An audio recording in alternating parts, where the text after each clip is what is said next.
Screen दिख रहा है क्या देवेश मेरा जो मैंने शेयर किया है? Yes, yes. Okay. So hi everyone, good evening and जय भीम। अगर आप एकलव्य के जो जीएसपी प्रोग्राम वाला जो ग्रुप है, तो हम लोगों ने ये एडवर्टीजमेंट शेयर किया है। यूनिवर्सिटी ऑफ बॉन का ये पीएचडी एप्लीकेशन के लिए कुछ कॉल्स आए हुए हैं, तो उसके रिगार्डिंग ये हमने मीटिंग शेड्यूल किया है। तो जो भी कंसर्न डाउट्स इससे बेस्ट होगा उसी को हम लोग एड्रेस करेंगे। तो अगर आप जो एडवर्टीजमेंट देखेंगे, खासकर मैं थोड़ा सा यूनिवर्सिटी बॉन के बारे में बता देता हूँ कि ये नॉर्थ राइन वेस्टफेलिया स्टेट जो है, नॉर्वे स्टेट है जर्मनी का, वहाँ पे ये लोकेटेड है। और जर्मनी के 11 यूनिवर्सिटीज जो हैं, जो यूनिवर्सिटी ऑफ एक्सीलेंस के अंदर आते हैं, जैसे इंडिया में इंस्टीट्यूशन ऑफ एमिनेंस का स्टेटस होता है, वैसे ही जर्मनी में भी है। देवेश, मैंने आपको को होस्ट बनाया है, तो आप एडमिट कर सकते हैं क्या जो लोग इंटर कर रहे हैं?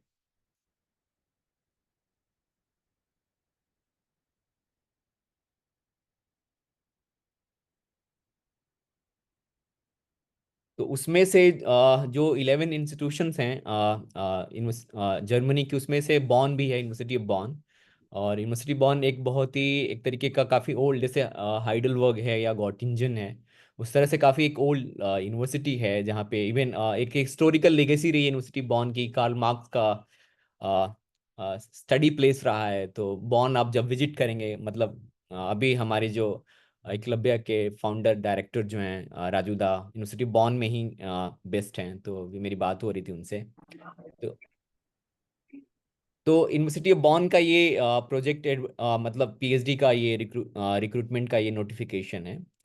तो यूनिवर्सिटी बॉन का एक डिपार्टमेंट है, centre for Development research. German name उसका थोड़ा सा डिफरेंट, इसलिए जो आप एब्रिविएशन देख रहे हैं JDEF, तो सो उसको, उसका जर्मन नेम में JDF ही होता है, तो इसलिए इसका एब्रिविएशन वो है।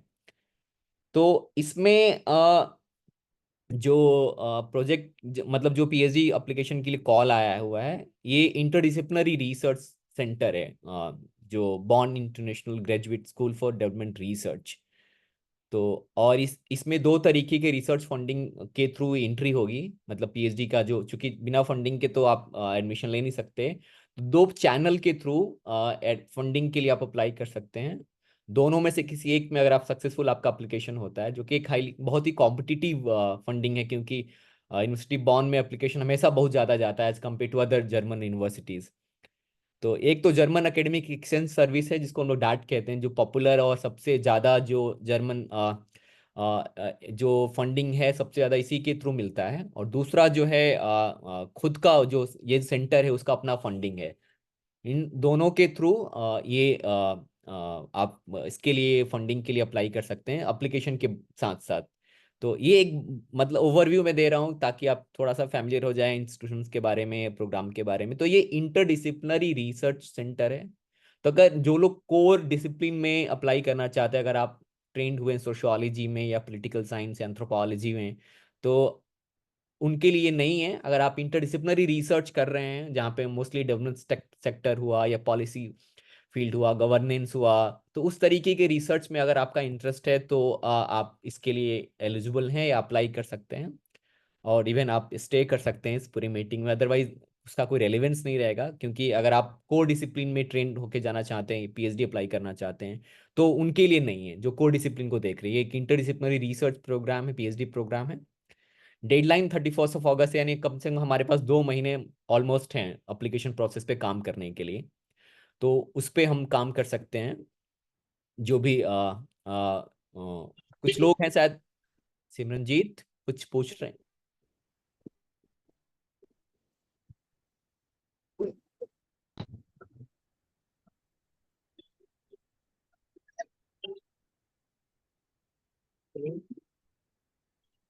सिमरनजीत कोई सवाल है?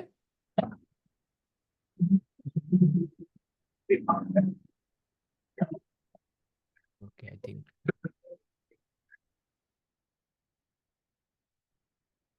तो और डिटेल मैं बताता हूँ आपको किस प्रोग्राम के बारे में, कैसे एप्लीकेशन अप्लाई करना है। तो let me Sir, share. I have a question, sir. अभी पूरा आप सुन लें आदर्श, इसके बाद हम क्वेश्चन आंसर लेंगे। अभी आप प्रोग्राम No, को no, पहले देखिए। sir, it's हाँ। very relevant because I'm a graduate, not a master's I have. So I can apply. No no no, PhD के लिए मिनिमम एलिजिबिलिटी क्राइटेरिया मास्टर होता है आदर्श। तो आप Okay, you are sir. Not Thank you. Eligible So for. I can leave.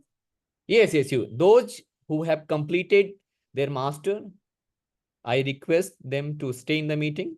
Otherwise, there's no meaning at all of investing your time, very valuable time here.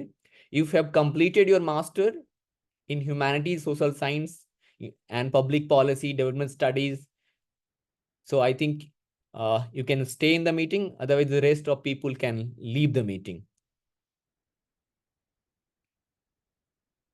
Okay. Thank you, sir.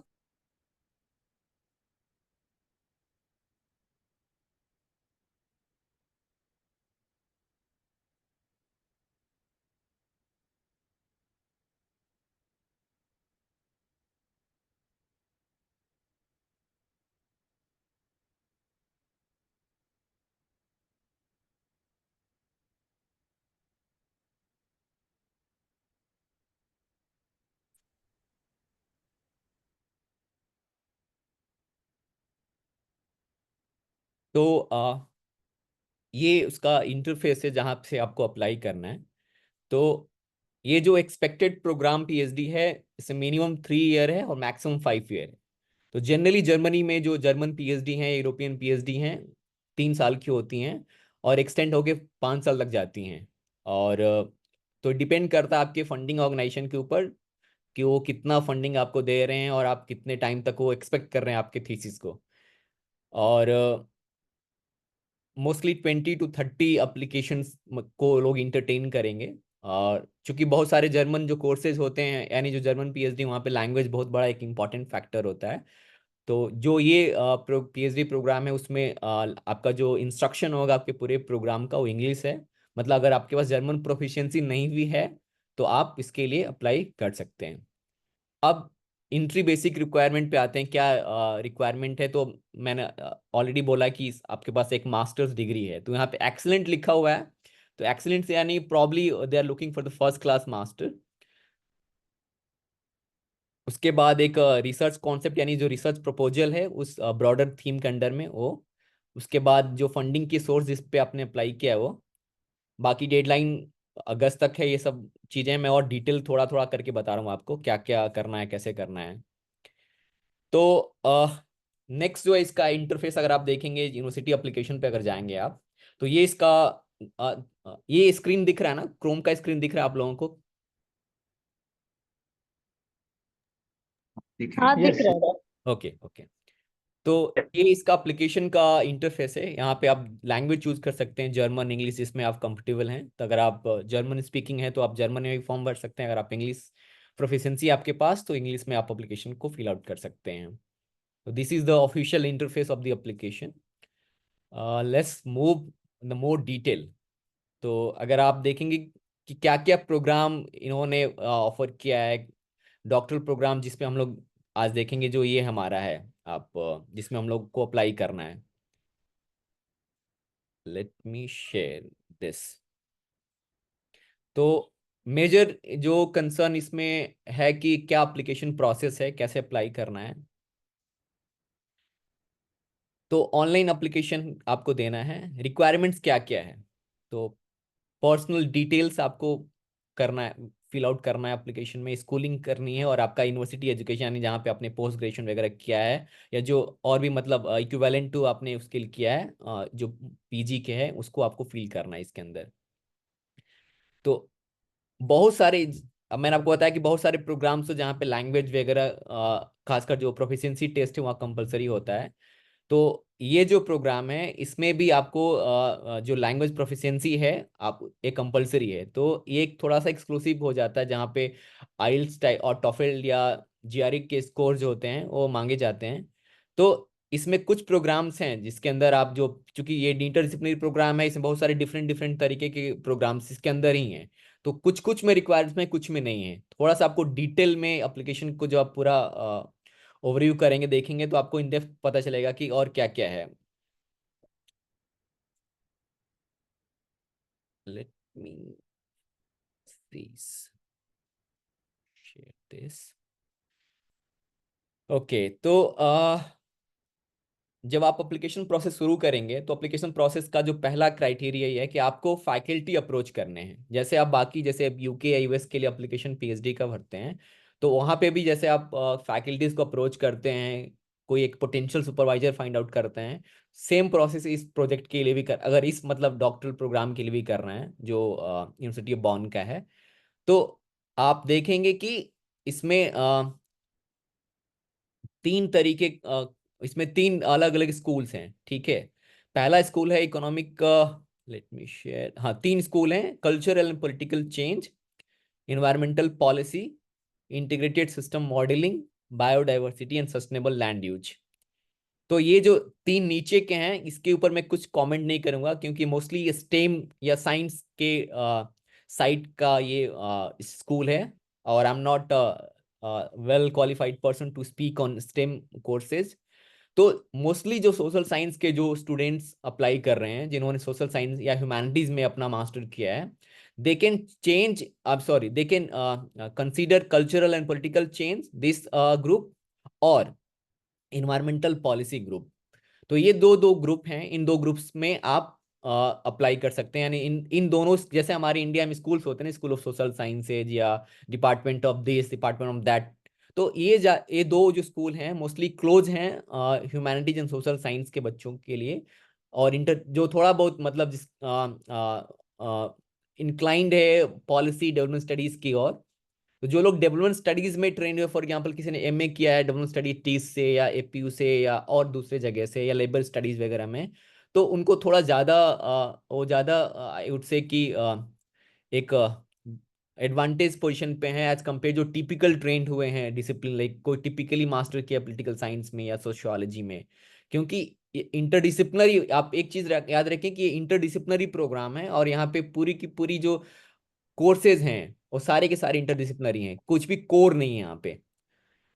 तो आप या तो पहला आपको step ये करना है कि इन जो स्कूल्स आपको बताया मैंने, जो ग्रुप्स बताए हैं, इन ग्रुप्स एक दो जो फर्स्ट के दो हैं, अगर आप ह्यूमैनिटीज के स्टूडेंट हैं या सोशल साइंस के, तो आप इन दोनों ग्रुप्स पे जाएं। मतलब इन दोनों ग्रुप का जो प्रोफाइल है आप उसको थोड़ा सा इसके ऊपर आप टाइम इन्वेस्ट करें, देखें कौन कौन से फैकल्टीज यहाँ पे हैं, उनका क्या एरिया ऑफ इंटरेस्ट रहा है, क्या क्या उन्होंने पब्लिश किया है, और थोड़ा सा आप देखिए कि क्या आपका जो पोटेंशियल रिसर्च प्रपोजल है वो मैच करता है क्या इनके रिसर्च प्रोफाइल से। अगर मैच करता है तो इनके कम्युनिकेशन के लिए आप यहाँ पे ईमेल उनके प्रोफाइल पे होगा, आप उनको इंटीमेट करेंगे, यानी उनको आप रीच आउट करेंगे कि you are interested to apply for this PhD program offered by University Bonn and all। I mean एक फॉर्मल ईमेल लिख के आप अपने रिसर्च प्रपोजल, और रिसर्च प्रपोजल अगर ना भी हो तो भी आप ऐसे भी रीच आउट कर सकते हैं, क्योंकि ऑलरेडी आप रिसर्च प्रपोजल जब फाइनल एप्लीकेशन प्रोसेस करेंगे तो उसमें आप यूज लगाएंगे, अटैच करेंगे। तो आप इसके रिगार्डिंग रीच आउट कर सकते हैं कि this is my area of research, I am working on that, I am interested to work with you and I am applying for this PhD position. तो ऐसे करके एक फॉर्मल ईमेल लिख के आप इन ग्रुप्स, ये जो फैकल्टीज के नाम देख रहे हैं ये ग्रुप लीडर है, यानी यहाँ पे और भी फैकल्टीज होंगे जो इन सारे ग्रुप्स के अंदर काम करते होंगे। तो ये तो मेन फैकल्टी हैं जो कैसे डिपार्टमेंट हेड होते हैं या चेयरपर्सन होते हैं, उस तरीके से ये ग्रुप लीडर हैं वहाँ के, यानी एक तरीके के हेड हैं। बट वहाँ पे और भी फैकल्टीज होंगे, जैसे हमारे यहाँ असिस्टेंट एसोसिएट फैकल्टीज होते हैं, उस तरीके से वहाँ इन सारे स्कूल्स जो ग्रुप्स हैं यहाँ पे भी हैं, तो आप उनको रीच आउट करिए, उनके प्रोफाइल्स को देखिए। ये दो काम आपको सबसे पहले करना है, क्योंकि आपको पोटेंशियल जो सुपरवाइजर है उसका नाम आइडेंटिफाई करना है अप्लीकेशन में। तो अगर आप रीच आउट नहीं कर रहे हैं फैकल्टी को तो कोई मीनिंग नहीं है एप्लीकेशन प्रोसेस को शुरू करने का। तो पहले आप अपना एरिया ऑफ इंटरेस्ट को फाइंड आउट करिए, लोकेट करिए।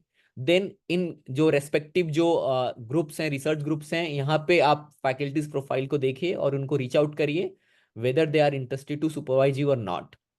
एक बार कंफर्मेशन आता है आपको तो आप एप्लीकेशन प्रोसेस को शुरू करिए, अदरवाइज फिर कोई मीनिंग वो मीनिंगलेस है वहाँ टाइम इन्वेस्ट करना। क्योंकि अगर आप काम करना चाहते हैं किसी टॉपिक पे और वहाँ पे कोई फैकल्टी प्रोफाइल मैच ही नहीं कर रहा है जिसको आप as a potential supervisor identify कर सकते हैं, तो आप मतलब मुझे नहीं लगता कि फिर आपको अपना एक वैल्यूबल टाइम इसमें देना चाहिए। अगर आप आपको लगता है कि आपका एरिया ऑफ रिसर्च जिसको आप परस्यू करना चाहते हैं उसके फैकल्टी यहाँ पे हैं या उसको सुपरवाइज कर सकते हैं, और उन्होंने आपको एक कंसेंट दिया है या उन्होंने अग्री किया है आपको सुपरवाइज करने के लिए, पोटेंशियल सुपरवाइजर होने के लिए। क्योंकि एट द एंड क्या होता है, जब आप पोटेंशियल सुपरवाइजर का नाम मेंशन करते हैं तो कमिटी जो होती है वहाँ पे उनसे पूछा जाता है कि आपने उनका इंटरेस्ट पर आपने देखा है या प्रपोजल आपने देखा है, तो वो कमिटी को फीडबैक देते हैं कि हाँ मैंने देखा है, और फिर आपका एप्लीकेशन प्रोसेस जो होता है नेक्स्ट स्टेप के लिए जाता है। तो आप इन दोनों स्कूल्स के फैकल्टीज प्रोफाइल को देखिए, उसके बाद आप देखिए कि आप कोई हाँ कर रहा है तो मतलब जितना जल्दी उस प्रोसेस को शुरू करिए अगर आप इंटरेस्टेड हैं तो, क्योंकि आपके पास 2 महीने हैं, फैकल्टीज भी बिजी होते हैं, कई बार वो रिस्पॉन्ड करने में डिले करते हैं, तो आप बेहतर होगा कि आप अभी से स्टार्ट रीचिंग आउट देम। और कहीं से कंफर्मेशन आता है तो अगर 2-3 फैकल्टी जिनके साथ आपका एरिया ऑफ रिसर्च मैच करे तो उन तीनों को भेजिए, किसी एक का तो हाँ होगा ही होगा। तो फिर एक बार आप पोटेंशियल सुपरवाइजर का नाम आपको मालूम चल जाता है तो फिर आप एप्लीकेशन प्रोसेस के लिए आगे का स्टेप जो होगा उसको फॉलो कर सकते हैं। तो ये एक इम्पॉर्टेंट पार्ट था जो मुझे बताना था आप लोगों को। देन थोड़ा सा इम्पोर्टेंट जो सबसे क्रूशियल पार्ट है इस प्रोग्राम का, जो फंडिंग, ट्यूशन और लिविंग कॉस्ट वगैरह जो है कैसे क्या करते हैं, इसको थोड़ा सा मैं आपको बताता हूँ। तो मैंने बताया कि आपको जर्मनी में, अगर जो लोग हम लोग के एकलव्य के बूट कैंप में आए होंगे उन्हें बताया, जर्मनी में जो भी यूनिवर्सिटी सिस्टम है वो मोस्टली स्टेट कंट्रोल है, यानी पब्लिक फंडेड यूनिवर्सिटीज़ हैं वहाँ पे, प्राइवेट यूनिवर्सिटीज़ की कॉन्सेप्ट ऐसे नहीं है जैसे बाकी यूरोपियन कंट्रीज या इंडिया वगैरह में है। तो कॉस्ट ऑफ लिविंग जर्मन किसी भी सिटी में चले जाएं, खासकर जो मिडिल रेंज की सिटीज हैं जैसे बॉन है या म्यूनिक को छोड़ दे, फ्रैंकफर्ट, इस तरह की जो बर्लिन ऐसे बड़ी सिटीज को छोड़ दे, तो जो ये सारी सिटीज हैं यहाँ पे लिविंग कॉस्ट भी बहुत मॉडरेट होता है, यानी आराम से आप 400-500 यूरो में आपका फूड और रिकमेंडेशन सारा कुछ हो जाता है। तो आप यहाँ देख रहे होंगे कि यहाँ पे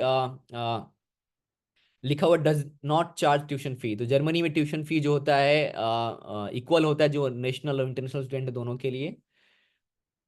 उसके बाद ऑलमोस्ट 1,300 यूरो पर मंथ जो आपका स्टाइपेंड होता है या स्कॉलरशिप होता है या जो फंडिंग आपको मिलेगी उसके थ्रू मिलेगी, ठीक है। और जो कि एक डिसेंट अमाउंट होता है, आप बहुत अच्छे से कुछ सेविंग कर सकते हैं और आप आराम से रह सकते हैं, मतलब अच्छा एक डिसेंट आपका लिविंग स्टैंडर्ड भी वहाँ रहेगा इस इतने अमाउंट में जो आपको मिलेगा। तो 2 तरीके का स्कॉलरशिप इनके पास है। एक तो है जो मैं आप अगर एडवर्टीजमेंट आपने देखा होगा तो उसमें नीचे में 2 पॉइंट्स मैंने बताया था कि एक तो डार्ट के थ्रू स्कॉलरशिप के लिए अप्लाई कर सकते हैं इस पीएचडी के लिए, और दूसरा जो है जो ये जो सेंटर है इस सेंटर का खुद का अपना फंडिंग है उसको आप अप्लाई कर सकते हैं। और तीसरा एक और है कि सपोज करिए कि अगर आप बहुत ही रिच फैमिली से आते हैं तो you can also afford your own thing. तो वो तो खैर हमें हमारे कंडीशन में नहीं फिजिबल है।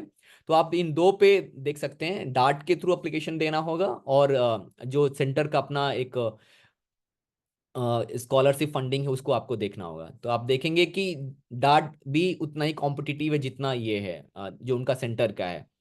तो ये दोनों बहुत कॉम्पिटिटिव फील्ड हैं, मतलब एक तरीके का जो फंडिंग है बहुत कॉम्पिटिटिव होगा। तो डिपेंड करता है आपके एप्लीकेशन पे, आपके रिसर्च प्रपोजल पे, और आपका इंटरव्यू जो है, क्योंकि डार्ट का जो भी फंडिंग होता है उसमें एट द एंड जो डार्ट कमिटी होती है वो आपका इंटरव्यू लेती है, आपसे पूछती है आपका प्रपोजल क्यों इम्पोर्टेंट है, क्यों इसको हमें आपको फंडिंग देना चाहिए, इस टाइप के सवाल जो बहुत लास्ट के स्टेज में होता है। तो ये दो जो हैं इस प्रोजेक्ट आई मीन इस पीएचडी के लिए फंडिंग के सोर्सेज हैं जिनको आपको आगे जाके अप्लाई करना पड़ेगा, ठीक है। और दूसरा है कि अगर आप फंडिंग को लेके कुछ भी डाउट है आपके तो आप यू कैन रीच जो प्रोग्राम कोऑर्डिनेटर हैं, तो इनका ईमेल आईडी वगैरह सब कुछ दिया हुआ है, यू कैन राइट देम कि आपको कुछ इंफॉर्मेशन चाहिए पर्टिकुलर या कुछ स्पेसिफिक आपको इन्फॉर्मेशन चाहिए पूरे पीएचडी प्रोग्राम के बारे में या फंडिंग के बारे में, तो you can reach to both coordinator, the academic coordinator and in general coordinator. Then I come to डार्ट। आई थिंक हम लोगों ने जब आप क्लबिया के बुट कैंप आए थे तो हमने इस सबको डिस्कस किया था। ये थोड़ा सा स्पेसिफिक फंडिंग है जिसको कहते हैं development related post graduate courses, पॉस। तो ये मोस्टली जो आप देखेंगे अंडर डेवलप या डेवलपिंग कंट्रीज के जो स्टूडेंट आ रहे हैं, मोस्टली जो इंटरनेशनल स्टूडेंट्स हैं उनको दिया जाता है जर्मनी में पीएचडी करने के लिए। तो क्या क्या क्राइटेरिया है, कौन अप्लाई कर सकता है, तो ये जो लिंक है मैं शेयर कर रहा हूँ ग्रुप में। Let me share, you can also save for in future, let me share.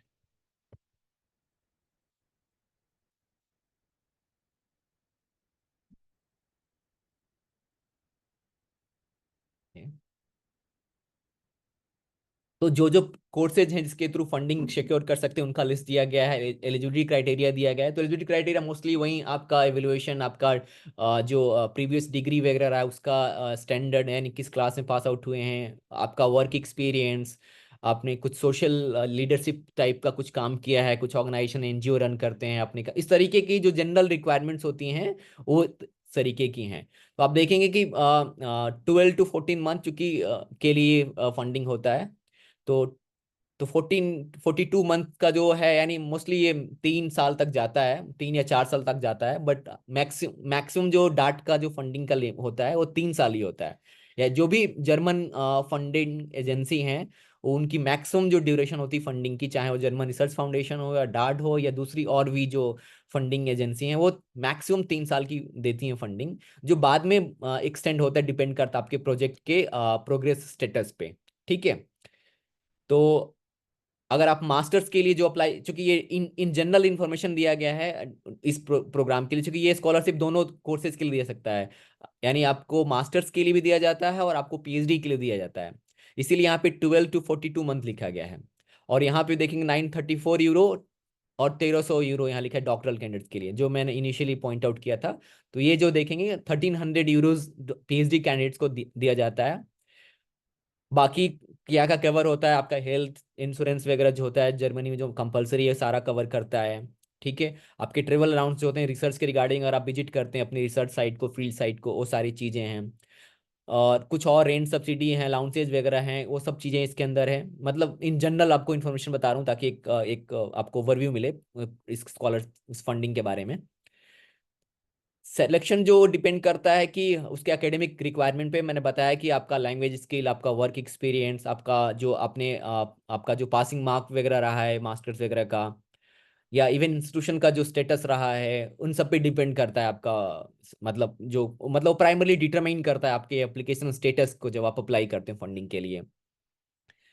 Then आप देखेंगे candidates have at least 2 years experience कह रहा है ना। ऑब्वियसली जब पीएचडी के लिए फंडिंग वगैरह के लिए अब जब अप्लाई करते हैं तो वर्क एक्सपीरियंस वहाँ पे लिया देखते हैं वो लोग, आपने कहाँ पे वर्क किया है, किस तरीके का वर्क। तो आप कहीं भी किसी तरीके का एनजीओ या एन गवर्नमेंट या नॉन गवर्नमेंट सेक्टर में काम किया है तो आप उसको मेंशन करेंगे एप्लीकेशन में, जो कि एक बहुत ही वैल्यूएबल और एडिशनल पॉइंट्स होता है एप्लीकेशन को थोड़ा स्टैंड आउट बहुत क्लियरली कराने में। देन ऑल्सो मैंने बताया कि जर्मनी में खासकर उन लोगों को ज़्यादा इंपॉर्टेंस दिया था जो सोशली काफ़ी एक्टिव है, इन द सेंस कि कुछ लीडरशिप टाइप का कुछ वर्क कर रहे हैं, या किसी जैसे एकलव्य के जैसे आप देखेंगे बहुत सारे हमारे जो अलमनाई या फ्रेंड्स या इवन फाउंडिंग मेंबर्स वगैरह हैं, they are very active for social justice in higher education and all. So इस तरीके के जो वर्क अगर आप कर रहे हैं, कुछ अपने लेवल पे आपने कुछ इनिशिएटिव शुरू किया है, तो it helps a lot when you are applying for the DAAD scholarship, whether it's you are applying for master or PhD। तो इन जनरल ये आपका ये जो फंडिंग का इपॉक्स जो है उसके लिए आप यहाँ, तो फिर एप्लीकेशन के अपने रिक्वायरमेंट्स हैं, फिर प्रोसीजर, इसको आपको लेटर फॉलो करना पड़ेगा जब आप उसको करेंगे। तो it's not in that stage you need to know about the how to apply for that the first I think. Let me come to this part, wait.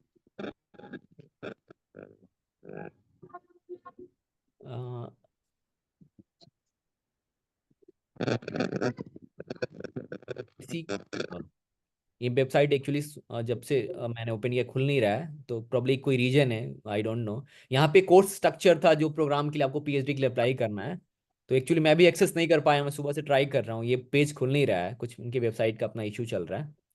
But ये एक्चुअली लिंक है जहाँ पे आप जिस प्रोग्राम के लिए हम लोग इंटरेस्टेड हैं अप्लाई करने के लिए, आपको गाइड करने के लिए, डॉक्टरल प्रोग्राम इन BIGH डेवलपमेंट रिसर्च। ठीक है। तो ये आपको मैं इसका भी लिंक भेज दे रहा हूँ ग्रुप में, आप इसको बाद में अगर ये इसका लिंक वर्क करेगा तो आपको हेल्प करेगा। Let me share with you. Okay,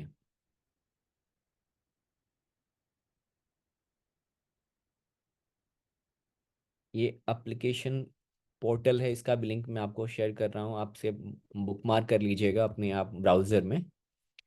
and then या सो मैं अभी दो तीन चीजों पे बहुत फोकस करना चाहता हूँ। एक तो पहला है कि रिसर्च कॉन्सेप्ट, यानी जिसको हम लोग रिसर्च प्रपोजल कहते हैं या स्टेटमेंट ऑफ रिसर्च कहते हैं। You need that, this is a mandatory document you have to attach while you are applying for this program. Okay, and then funding. So these two things we have to mention. For example, if you are applying for DAD, like you are telling them ki I'm gonna apply for DAD for for funding for that program, so you have to mention in during application process you have to mark कि you are applying for DAD और particular the centre का जो अपना scholarship उसके लिए apply कर रहे हैं, तो आपको वहां बताना पड़ेगा। ठीक है। तो अभी एक बड़ा सवाल यहाँ लिखा है, इंग्लिश प्रोफिशिएंसी। तो दो चीजें हैं, एक तो आपके पास अगर लैंग्वेज का जो प्रोफिशिएंसी टेस्ट है जैसे जीआरई या आइल्स टाइप के जो टेस्ट है, अगर आपने किया है तो वेल एंड गुड। अगर नहीं किया आपने तो व्हाट यू कैन डू, अगर आपका जो मास्टर हुआ है, जो बैचलर हुआ है, तो उस इंस्टीट्यूशन से you can write, you can reach them, you can ask the administration और probably the registrar. They will give you the probably a document on their official head that ki your course has been instructed in English and that is a standard English. Generally Delhi University, JNU से ये certificate मिलता है। हम लोगों ने भी इसको, जैसे मैंने डीयू से लिया था, जेएनयू से लिया था, तो अगर आप डीयू जेएनयू या दूसरे जगह यूनिवर्सिटी से अगर आप आते हैं तो आप वहाँ पे एक इंक्वायरी कर सकते हैं। अगर आपका कोर्स जो हुआ है मास्टर और बैचलर इंग्लिश में हुआ है तो वो एक डॉक्यूमेंट दे देंगे ऑफिशियल लेटर हेड पे लिख के कि आपका जो इंग्लिश, आपका जो कोर्स हुआ है स्टैंडर्ड इंग्लिश पे हुआ है और you are as proficient compare to the like people who have the GRE and other test. Okay, तो एक वो भी एक एडिशनल डॉक्यूमेंट होता है जब अगर आपका लैंग्वेज का प्रोफिशिएंसी का स्कोर कार्ड ना हो तो आप अपने डिपार्टमेंट या आपका जो स्कूल है या आई मीन जो आपका यूनिवर्सिटी रहा है वहाँ पे आप जाइए, एक बार इंक्वायरी करिए अगर आपका इंस्ट्रक्शन इंग्लिश रहा है तो। क्योंकि यहाँ प्रोफिशिएंसी प्रूव करना यानी प्रोफिशिएंसी का सर्टिफिकेट मैंडेटरी है, you need that. So people who are affiliated with Delhi University and JNU, I can assure them that you can get it from the department. They will give you on their official letterhead. But others, universities and institutions, I'm not informed about that. So you can inquire that from your respective institution and universities. Then अब आता है कि research proposal या जो research concept है, what does it mean? So again, I'll come back to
yes. तो दो जो स्कूल या जो ग्रुप मैंने बताया जो रिसर्च ग्रुप है, for example cultural and political change, environmental policy, ठीक है, ये दो दो रिसर्च ग्रुप हैं। फॉर एग्जांपल अगर any of you are interested, for example कि किसी का इंटरेस्ट है क्लाइमेट चेंज और कास्ट पॉलिटिक्स को लेके, for example I am just suggesting an I for example, it's not like a proper research proposal I am discussing, कि अगर आपका रिसर्च इंटरेस्ट जो लाई कर रहा है, फॉर एग्जांपल किसी का इंटरेस्ट है कि कैसे क्लाइमेट चेंज में कास्ट आइडेंटिटी या ट्राइबल्स रेजिस्टेंट मूवमेंट का क्या रोल रहा है। I am just giving an example, क्योंकि इंटरडिसिप्लिनरी रिसर्च है, you can bring 2-3 different disciplinary lens to look at the problem. For example, the environmental crisis. So you can also understand, or you can also write your proposal based on the caste factor and looking the environmental concern. Or probably if you're interested in like a policy framework or representation of marginal groups. तो ये एक तरीके का interdisciplinary lens है जहाँ पे आप और ये सारे जो प्रपोजल हैं वो फिट बैठेंगे इस तरीके के जो रिसर्च ग्रुप्स हैं उसके अंदर। तो अगर आपका जो एरिया ऑफ रिसर्च है जिस पे आप अपना प्रपोजल डेवलप करने वाले हैं, सो आई वुड सजेस्ट कि आप कुछ इस तरीके के कंपोनेंट से आप रिलेट कर सकते हैं। फॉर एग्जांपल किसी का इंटरेस्ट है मिलेट्स पे, तो प्रॉब्ली आप देख सकते हैं कि जो भी जो खासकर जो अग्रेरियन जो पॉलिसी चेंज आ रही है वो कैसे इम्पेक्ट कर रहा है जो इनफॉर्मल जो पीजेंट हैं या जो अग्रेरियन ग्रुप्स हैं उसके ऊपर। तो एक आइडिया के तौर पे आपको सजेस्ट कर रहा हूँ कि there are different components within this larger question of your own discipline. For example, if you have been trained in sociology or in political science or anthropology, so you have a very certain and very particular method to approach the problem. But when it comes to interdisciplinary research, you have to bring the different other components, mostly based on the policy framework or sort of not very core disciplinary lens. तो अगर कोई इस तरीके के research पे interested है, काम करना चाहता है, तो I think your proposal will be more suitable and fit into that kind of interdisciplinary research framework.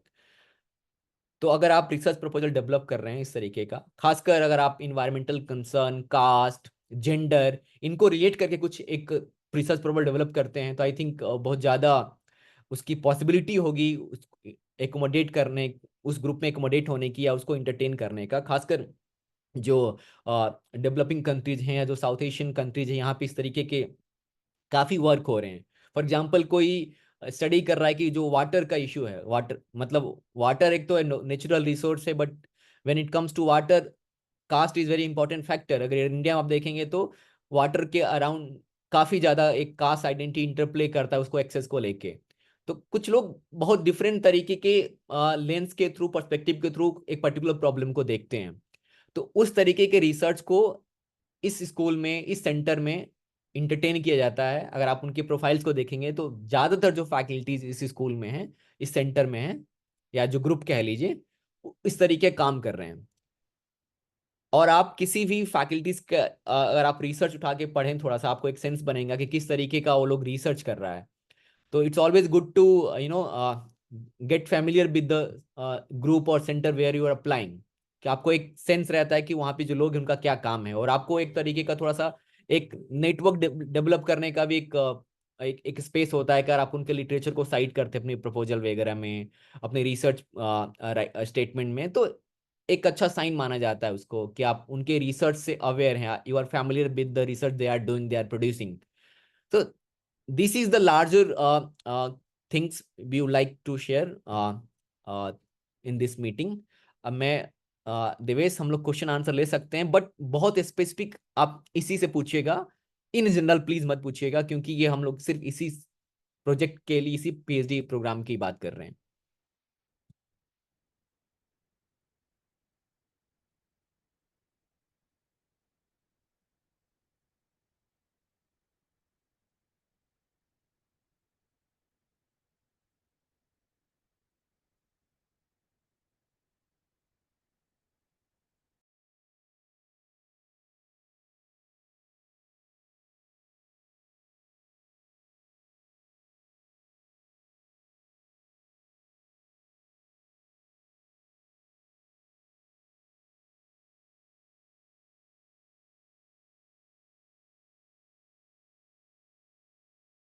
वैभव का सवाल है, in the application it ask what the most influential publication for your research topic. Of course, अगर आप research proposal develop करते हैं, खासकर अगर आप यूरोप के लिए अप्लाई कर रहे हैं, when you are applying for the European and the other university in the UK, so बहुत ही प्रिसाइज और बहुत ही कॉम्प्रिहेंसिव रिसर्च प्रपोजल होता है। तो you don't have that much space for literature review, so you have to mention at least very known and I would say very relevant body of literature in your writing, because you don't have that much space to mention many literature, many body of literature. For example, we used to do in India, we write very long literature review in our proposal or research synopsis. But अगर आप Europe के लिए करते हैं तो, या खासकर even Germany या बाकी जगह भी अगर आप करते हैं, तो वो मोस्टली बहुत छोटा 2 या 3 पेज का होता है. I mean not more than 1500 words. So you don't have that much space to brought up many literature around your topic. So that's why you have to mention the potential, like the known or most valuable publication. I think that's I think purpose of that. And then of course अगर आप separately डार्ड और GAF के लिए apply कर सकते हैं, you can do that. और जहां भी सक्सेसफुल एप्लीकेशन होगा, you can get funding from them. Okay Deepali, thank you. My doubt, professional experience, I think it's mandatory, Dipali, in this case, because they are very concerned about your professional in sense ki work experience. If you don't have any work experience, then I think I mean I doubt that you can still apply. I think if you have work experience, for example, working in a government and non-government sector, I think that is, I think, a very desired and mandatory requirement for this program. अभी तक तो मेरे को application में कहीं age factor नहीं दिखा है, so I'm not very sure. Throughout, I mean, I checked their website and all details. I think the age factor is not mentioned there. Probably once you start the application, then probably you will able to get it. Not before that. It doesn't mention at all in their advertisement and other notices they have advertised. Good evening, sir. Hi, Pratik. Hello, sir. Call me Vidya Sagar. Sir or मैं ना क्या sir or वाला please. Call me Vidya. Yeah. So my master's mode of instruction was in English, but undergraduation was in regional language. So do I have to produce IELTS certificate mandatorily? I think if you have done your master in standard English instruction, I don't think you need other proficiency tests. You just need to get a certificate or a letter from your respective department, because they count only your master. Based on your master eligibility, they assess your application. Okay, so undergrad's mode of instruction will not be No. matter. It doesn't count. Okay. They don't count your undergraduation, because application का eligibility master से शुरू होता है ना, क्योंकि you are applying for PhD. तो master का instruction important है, नॉट योर यूजी. पीजी अगर आपका वर्नाकुलर मीडियम से हुआ है, then you have to produce proficiency, language proficiency certificate और स्कोर कार्ड. जो वर्नाकुलर मीडियम से पोस्ट ग्रेजुएशन किए हैं उनके लिए डिफिकल्टीज है, क्योंकि आपको लैंग्वेज का यानी प्रोफिशिएंसी स्कोर आपको देना पड़ेगा वहां पे. Okay, thank you. चलिए मेरा ये क्वेश्चन कि जैसे ट्रांसक्रिप्शन में भी मीडियम इंस्ट्रक्शन इंग्लिश रहता है, तो विल दैट वर्क और no I don't think so. Better कि आप I think you if you will get the certificate, it's a very simple, I mean I don't have right now, other I can show you. It's very a very general document that they used to share, that कि वहाँ लिखा रहता है कि you have completed this course and your course has been instructed and evaluated and assessed based on the standard English, something like that they write. और वहाँ पे HOD वगैरह का साइन होता है और वो accepted होता है. बहुत जगह हुआ है, बहुत सारे लोग किए हैं. Okay, thank you. Okay, there's a question that good SOP, I think we have there's no any defined standard of good SOP. SOP is a personal statement. So whatever you feel which is necessary for the that program, you write. Otherwise there's no meaning at all of writing lengthy SOP and all. We have discussed these things during our boot camp in Nagpur. So you can reach our PhD coordinator Deves and other people. They can share you some of the document where we shared about the how to write SOP and all.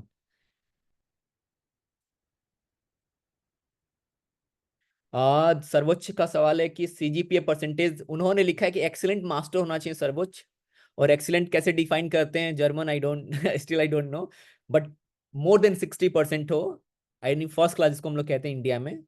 तो CGPA में आप count कर सकते हैं, सब जगह CGPA का assessment अलग अलग स्केल पे होता है, JNU में 9 पे होता है, कई जगह 10 में होता है। तो अगर आपके पास फर्स्ट क्लास मास्टर है, I think it is a good master to I mean master scorecard, I think.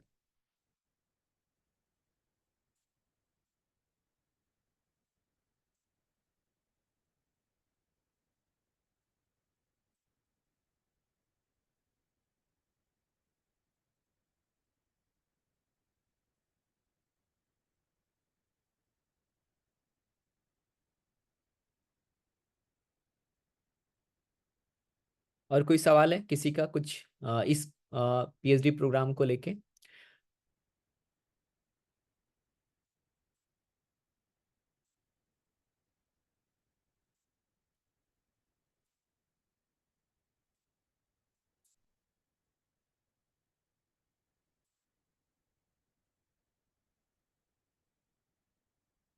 अ, देवेश कोई शायद अभी कोई कंसर्न नहीं लोगों के पास, आप रीच आउट कर सकते हैं देवेश को, हमको, जो कोऑर्डिनेटर है हमारे प्रोग्राम्स इस PhD मेंटरशिप के। तो shall we wind up the meeting, और कोई है कोई सवाल जो आप पूछना चाहते हैं?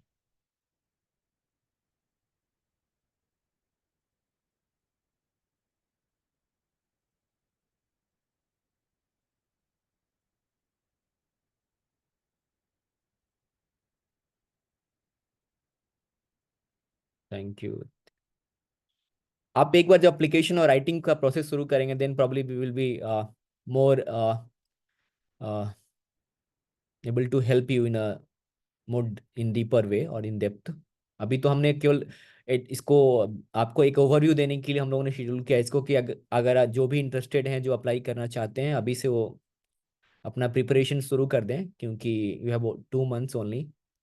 तो those who are interested can start writing SOP, your research proposal, reaching out faculties and all.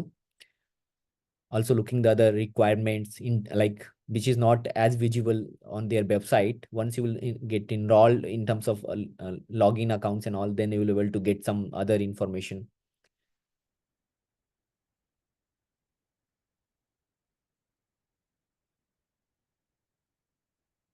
Ashish, go ahead, बताएं।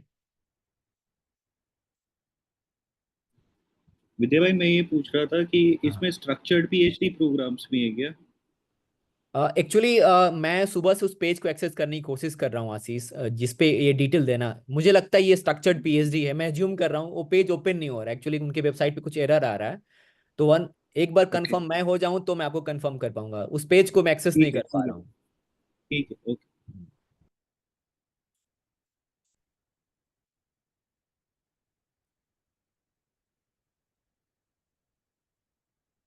So Mukesh, Prashant, and Hers is there. Not Hers is not here. I request you to please stay in the meeting. If once I'll finish, please stay in the meeting. Don't leave.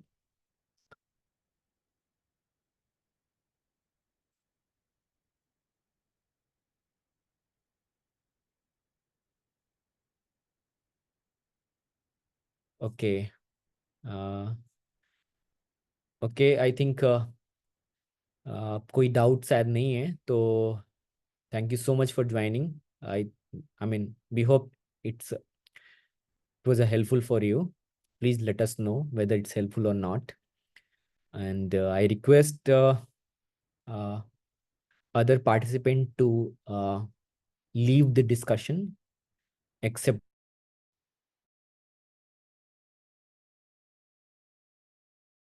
is here. Otherwise,